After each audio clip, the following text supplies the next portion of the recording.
Hi, everybody. Hello, hello, and welcome. Leslie Bytel here. I'm really excited to be with you here today. Got a lot of good stuff to share. So, again, happy Thursday, by the way. And I want to give a warm welcome to each and every one of you, those that are listening live, as well as those who are going to catch the replay. So, big warm welcome to each and every one of you. All right, so today's topic is actually, I know I say this a lot because I have a lot of favorite topics, but seriously, if I had to pick one thing that I love, probably more than anything that I talk about, believe it or not, it's selling. I know, it's shocking, right? Because most people, they just get really stressed out and just, the mere mention of sales kind of makes people feel really uncomfortable, like break out in hives practically, right? So anyway, that is why I love, love, love talking about sales. I'm going to share a little bit more about my background, a little bit more about my approach that I think is really going to make a huge difference for you guys. So, all right, so let's jump in. So, when you think of selling, what comes up for you? I'd love to hear, I'd love to hear from you. What comes up for you? Like, what is one word that comes up for you that you would use to describe how you feel about sales? So go ahead and give me a shout out in the comments, in the chat. I really would love to hear from you. So tell me what comes up for you when you hear the word sales. And specifically, we're making reference to you selling your services in your own business. All right. So I'm going to take a peek at, see if I can see any comments. Okay. So there's a little bit of a delay here. Again, what is one word that comes up for you when you think of sales? And in particular, when you think about selling your own stuff, your own services. All right. So I'm going to circle back around in just a moment just to see what you all came up with.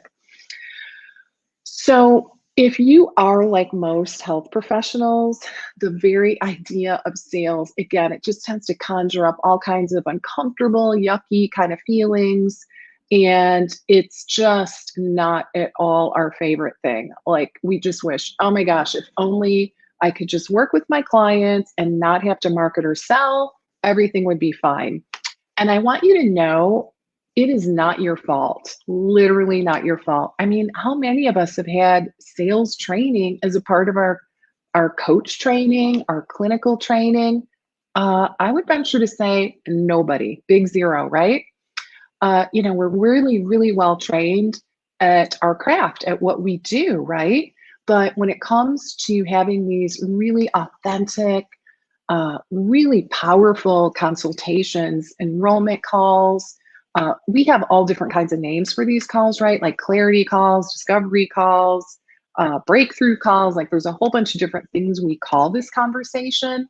Typically, I call them strategy sessions. I might call them discovery calls. A lot of times I'm calling them consultations now. All right.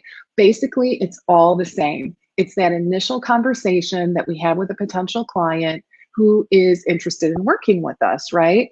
And that is our opportunity to explore, their perspective, where they're coming from, what they need, and to position our services appropriately so that they really see the value. And most importantly, they see our service as the solution or the bridge to their struggle, right? That's the key. And that's really what that conversation is all about. But a lot of times we just don't have a process, right? Really the biggest mistake that I see is winging it. Number one mistake, winging it. And just going in and thinking that this conversation, is about selling yourself, right? And, you just kind of go in, you try to sell yourself, and literally you just cross your fingers and hope for the best. How many of you can relate to that? Give me a thumbs up in that comment area if you can relate to what I just said, right? Where you go into that conversation, you try to sell yourself, you really try to impress that other person, and then you just cross your fingers and hope for the best. So very, very common. And I got to tell you, that used to be me too. That literally used to be me as well. I knew when I first started my nutrition practice that I needed to quickly get out of that one session at a time model. I knew that right away. But the challenge was, okay, so I recognized I needed programs and packages. I recognized that very quickly in my nutrition practice because it is so difficult. I would almost venture to say almost impossible to really make a good living helping people in that one session at a time model, right? You just try to do the math. It's insurmountable in terms of being able to succeed in that model. And I'm talking in the cash model specifically. So, and you know, even if you do take insurance, you know, there's obviously pros and cons to every business model. Really, in the insurance model, a lot of times the challenges that you're experiencing are a little bit different than the cash model, right? But still, what I do see in that insurance model is that quite often these clients, they still tend to drop off, right? So, like that core root problem is often still there, regardless of whether we're talking cash or insurance model, right?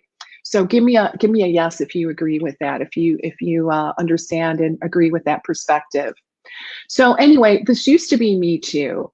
So again, I very quickly realized when I started my nutrition practice back in '07, '08 that I needed to move out of that one session at a time model that was not serving me, and it was certainly was not going to serve my client because they had a focus on the wrong thing, right? They wanted to get everything they could possibly get out of that session or two, like the magic diet, so to speak, and that was it. But unfortunately, in that particular setup, the eye is not on the carrot, right? They're not focused on getting to that end result or that transformation. And that's really what was lacking. So I quickly moved into the program and package model. But where I struggled was, okay, so I've got this really beautiful, robust program that I know can help people get to where they want to go from point A to point B. But how do I sell it, right? How do I how do I do that? How do I get yeses without it feeling yucky, slimy, you know, salesy? I did not want to do that.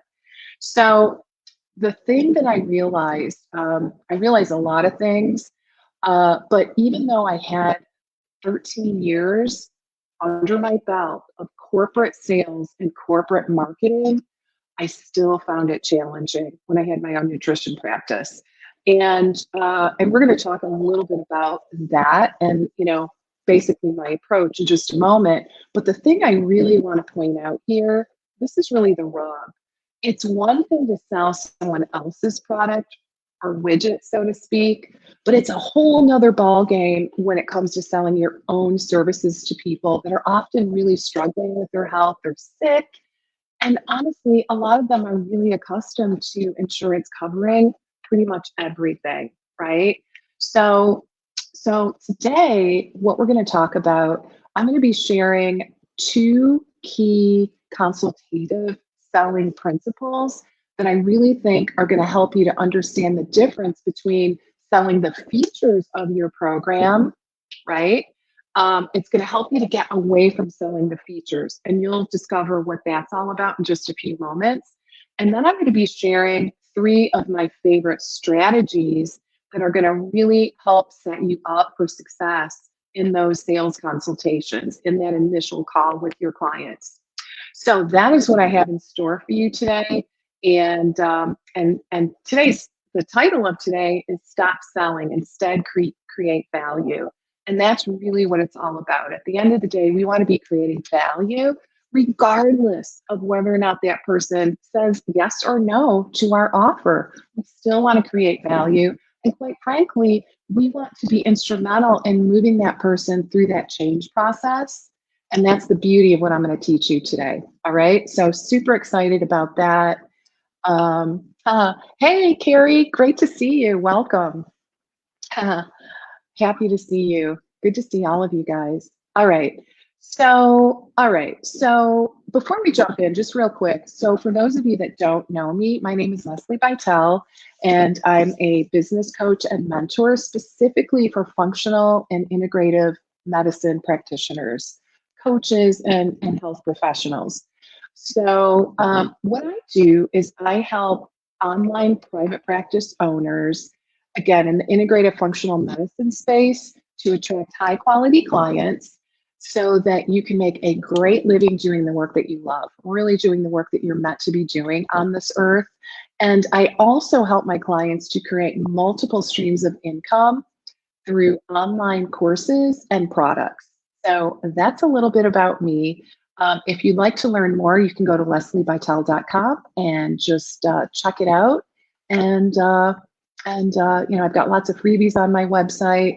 And the other thing I should mention, if you are finding yourself kind of struggling in terms of some of these sales conversations, really being able to help talk people through some of the questions slash objections on these on these calls, then I would really recommend that you grab. I do have an ebook, a very detailed ebook on my website. You can go actually directly to that page if you'd like to download it. You can go to lesliebytel.com/objections. So lesliebytel.com/objections. That ebook is also, you can also find that right on my website. Okay. All right. So let's go ahead and jump in. So, guys, here's the bottom line. We all have to sell, right? We do. It might be kind of a tough egg to swallow. I mean, honestly, we'd like to think, I know I kind of thought this actually, that when I first started my practice, that I'd have flocks of people clamoring, to see me. Like I was almost worried that I was going to be too busy, right? Right when I started. And I'm sure many of you can relate to that. So like the minute our website is up or we've got our new open for business kind of shingle, even though it's a virtual shingle nowadays, hung, uh, after all, we got into our chosen fields to serve others, right? To help them in resolving their most significant health challenges. So it really can be, I guess, again, to use that phrase, a tough egg to swallow, to realize that in order to be successful in practice, especially in private practice, we have to be able to sell, okay? However, the thing that I really want to drive home is to create really be successful in this model, in the sales process. We really want to be able to do that in what I call a consultative approach, right? So we're going to talk a little bit about consultative selling principles.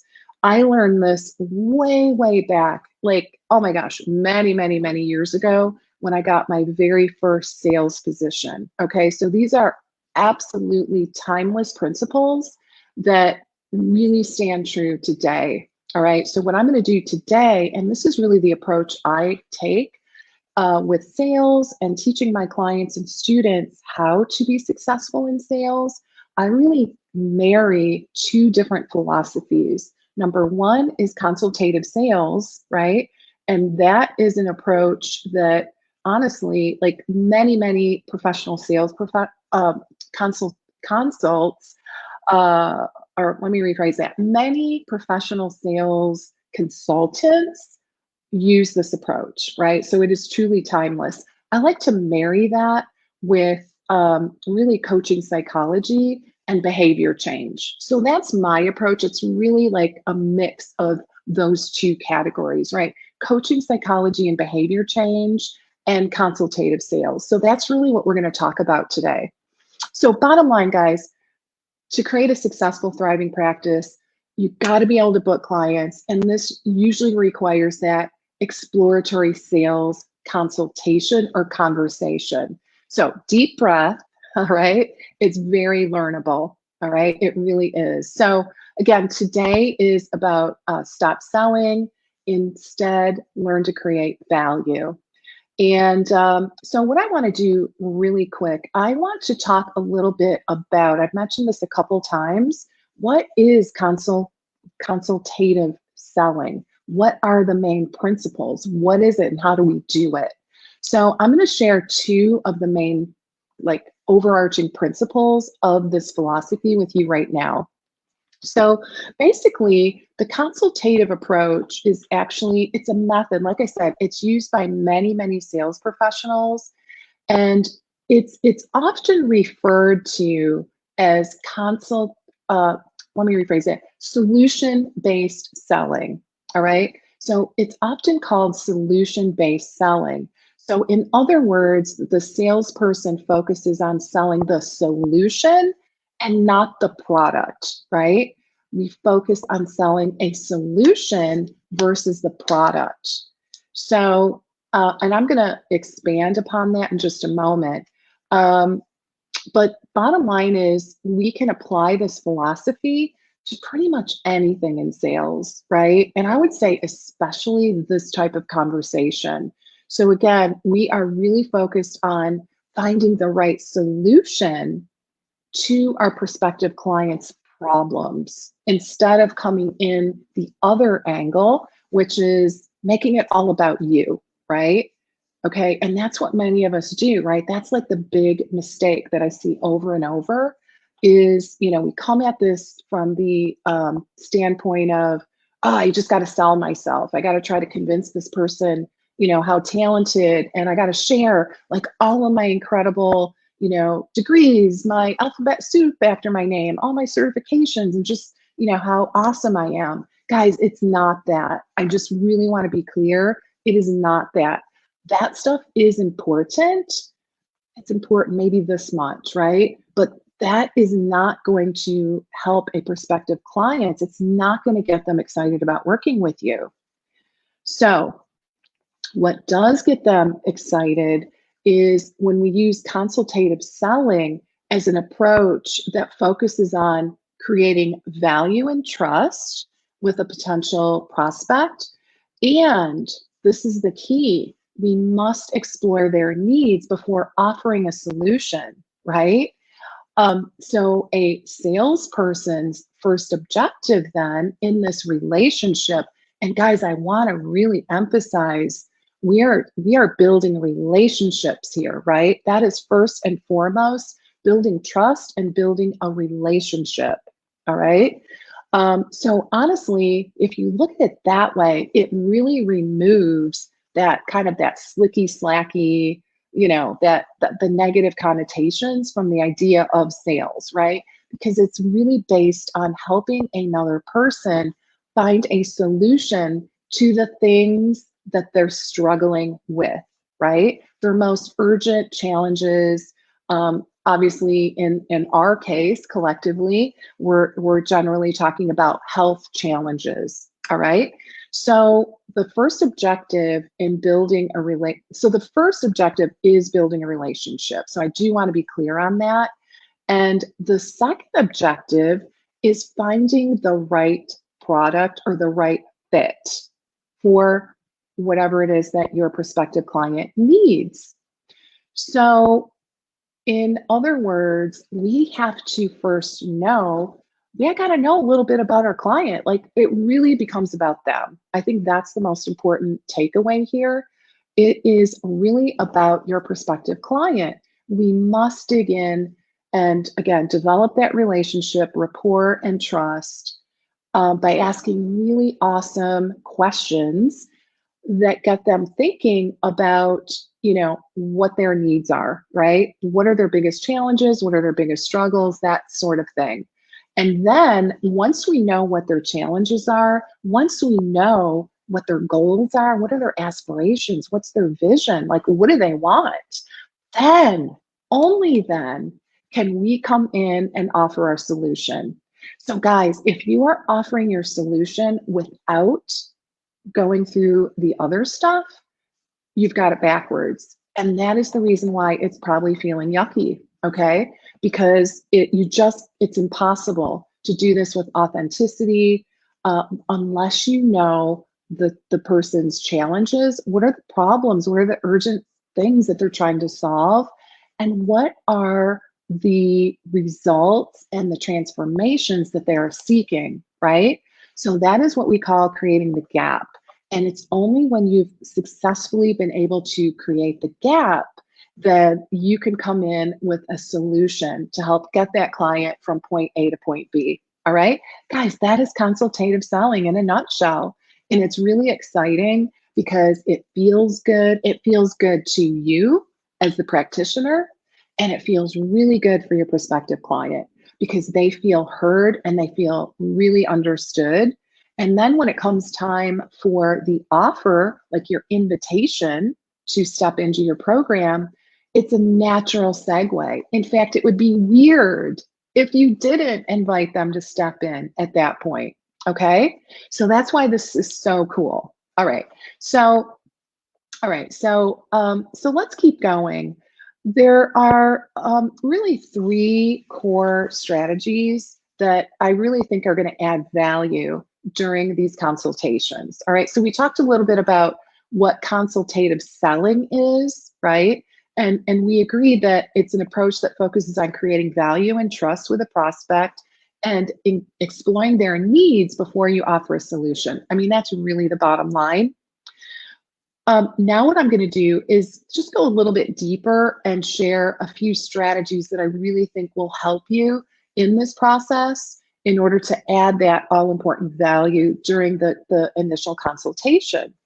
So, all right, so again, first and foremost, I want to emphasize that the focus is on the prospective client, not you. So I cannot emphasize that enough. It is on the client, not you. And so said another way, this is really not the time to give like a dissertation of your credentials. Again, this stuff's important, but it should not be the focus of your conversation with that client. Instead, you want to focus on that person that's right in front of you or on the other end of the line, right? You want to really focus on their struggles, their challenges, what they're longing to achieve, and how you can help, right? You want to focus on those things. So essentially what you're trying to do here is you want to give them an emotional experience that allows them to gain a deeper understanding of their current situation. And this is the creme de la creme, what it would feel like for them to get unstuck. What would that be like for them? What would they be able to do, be, or have as a result of getting unstuck? Awesome question to ask. All right, so that's really the first strategy that I want to share that's really going to help you. Again, our entire mission here is to create value. The second thing I want to share is if you can help that person, right, after this initial portion of the conversation, if you feel like you can help this person, you got to let them know, because guess what? Most people kind of suck at mind reading. I know I do. So if you can help that person, let them know, okay? You don't have to come across as annoying or obnoxious. In fact, it's the opposite. You come across as that beacon of hope for that person, right? By telling them, letting them know, letting her know, letting him know that you believe that she can, in fact, achieve her goals, right? Assuming she's willing to do her part, of course, that absolutely, goes without saying. Bottom line, though, is if you can help someone, once you really understand what's at stake, where the struggle is, you got to let them know.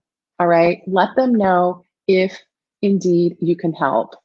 You're also going to want to position your solution as a bridge to help your prospective client move from her current place of pain and struggle to what she wants instead, right? Which is really essentially her vision for what's possible. So, guys, bottom line here is you want to be sure that you're injecting a lot of reflective listening, empathy, and really a lot of transparency into your conversation. So that's really the third major tip that I want to share. You're positioning your solution as the bridge to help that client move from her current point A over here, point A, which is, she's kind of stuck, she's in a bad place, to what she wants instead, which is her vision for what's possible.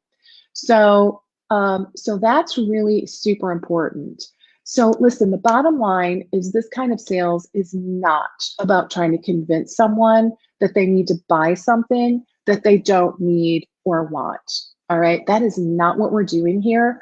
And if that thought ever crosses your mind, you're doing it wrong. I'll just be really blunt. If it's feeling yucky, something's wrong. It should not feel yucky. It should actually feel good to have these conversations. All right. No arm twisting ever, ever, ever.